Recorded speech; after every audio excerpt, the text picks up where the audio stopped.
ಹಲವಾರು ಉದ್ಯಮಗಳು ಬೆಂಗಳೂರನ್ನ ಬಿಡೋದಕ್ಕೆ ರೆಡಿ ಆಗಿದ್ದಾವೆ. ಅದಕ್ಕೆ ಇವತ್ತು ಮುನ್ನುಡಿ ಎಂಬಂತೆ ಬ್ಲ್ಯಾಕ್ ಬಕ್ ಕಂಪನಿಯ ಸಿಇಒ ರಾಜೇಶ್ ಯವಾಜಿ ಟ್ವೀಟ್ ಮಾಡಿದ್ದಾರೆ. ಸಾಕಾಗೋಗಿದೆ ಈ ರಿಂಗ್ ರೋಡಿಂದ.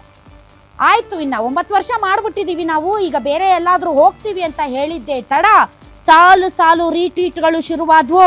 ಕಿರಣ್ ಮಜುಮ್ದಾರ್, ಮೋಹನ್ ದಾಸ್ ಪೈ ಎಲ್ಲರೂ ಕೂಡ ಈ ಟ್ವೀಟ್ ಅನ್ನ ರೀಟ್ವೀಟ್ ಮಾಡ್ತಾ ಏನ್ರಿ ಮಾಡ್ತಾ ಇದ್ದೀರಾ? ಬೆಂಗಳೂರಿಗೆ ಕೆಟ್ಟ ಹೆಸರು ತರ್ತಿದ್ದೀರಲ್ರಿ.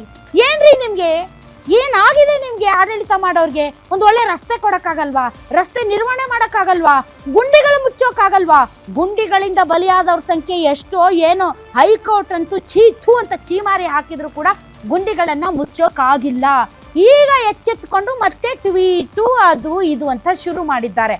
ಈ ರಸ್ತೆ ಪ್ರಾಬ್ಲಮ್ ಅನ್ನೋದು ಇವತ್ತು ನಿನ್ನೆದಲ್ಲ, ಕಳೆದ 10 ವರ್ಷಗಳಿಂದ ಈ ರಸ್ತೆ ಪ್ರಾಬ್ಲಮ್ ಸಾಲ್ವ್ ಆಗದೆ ಇರುವಂತಹ ವಿಚಾರ.